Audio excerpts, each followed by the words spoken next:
Vous avez remarqué sans doute que tous les passages de Ésaïe 36, 1, 22, 37, 31, Matthieu 3, 10, 15, 13, 14 et 13, 6 font allusion à des racines. Les racines sont des choses très importantes et dans nombre de cas, elles exercent une influence déterminante. La vie d'un arbre, par exemple, dépend presque tout entier de ses racines. De même, pour nous bien-aimer, nos racines et les conditions de notre enracinement sont des facteurs de première importance pour tout ce qui touche à notre destinée éternelle. Avant de voir les choses de plus près, arrêtons-nous d'abord à quelques considérations générales. Vous remarquez que ces passages que je vous ai mentionnés, et on pourrait en ajouter d'autres sur ce même sujet, se divisent en deux catégories. Les uns se rapportent à un enracinement normal et sain, capable de résister avec succès aux influences adverses. Les autres se rapportent à un enracinement insuffisant et sans durée. Disons pour commencer quelques mots de cette seconde catégorie. Si nous examinons ce sujet dans la parole de Dieu, nous constatons que parmi ceux dont les racines ou l'enracinement s'est révélé insuffisant, on peut distinguer plusieurs cas spécifiques.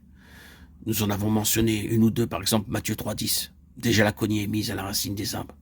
Cette parole de Jean-Baptiste rapporte à Israël. Pendant une période prolongée, Dieu a donné à son peuple l'occasion de se développer et de faire honneur à son maître. Dans tous les domaines, Dieu a pourvu à tout pour favoriser un enracinement sain et profond et assurer ainsi à son peuple une vie stable, durable. Et maintenant, l'heure grave est là. Un temps de crise est arrivé pour les racines qui vont être soumises à une épreuve particulièrement sévère.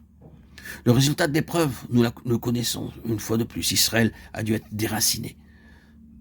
Peu d'années après que cette parole du Baptiste fut prononcée, le peuple fut arraché de son sol par les légions romaines, emporté par le grand ouragan du jugement de Dieu et dispersé çà et là à la surface de la terre. Depuis lors, il n'a jamais été replanté. La cognée a été mise à la racine de l'arbre. Nous pouvons citer deux autres cas dans cette même catégorie. Dans Matthieu 13, il s'agit du semeur, dont une partie de la semence tombe dans des endroits pierreux. Elle lève aussitôt, mais quand le soleil paraît, elle sèche et meurt, faute de racines. Jésus nous donne à entendre que c'est là une image de ceux qui entendent la parole de Dieu superficiellement. Ils l'écoutent et jusqu'à un certain point la reçoivent. Au dehors, ils donnent tous les signes désirables d'une réaction juste et sincère.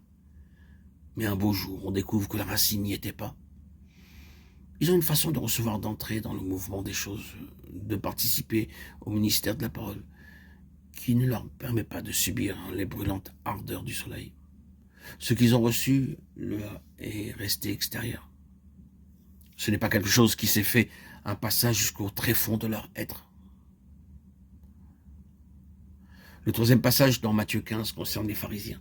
Les disciples rapportent au Seigneur l'attitude que les pharisiens ont prise à l'égard de ces paroles. Et la réponse de Jésus est la suivante.